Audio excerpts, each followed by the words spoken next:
may hanifood leh doorashadii federaalka xildhibaanada iyo hanifood leh sidaas daraadii may dhii kortay inay askarta Bersheling adeegsada siyaabo guracan oo lan kursi weydiyow qaldan adeegsada sidaas daraadii askari hoobadata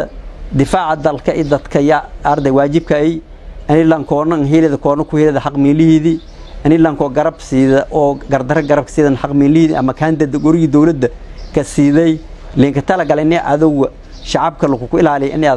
shakhsiyaad gaar ah ka danayta makinka tala galna sidaas daraadii askari kasta sarkaal kasta nooc kasta oo ay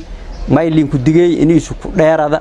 arrimaha doorashooyinka hoobalinku baahda dhinaca amniga hoob shaqalakin ku diri boboy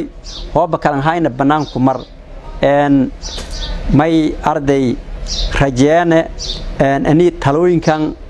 la qaadada taasoo danta guud oo dalka iyo dadka ka jarta lagna gaaran ka hayna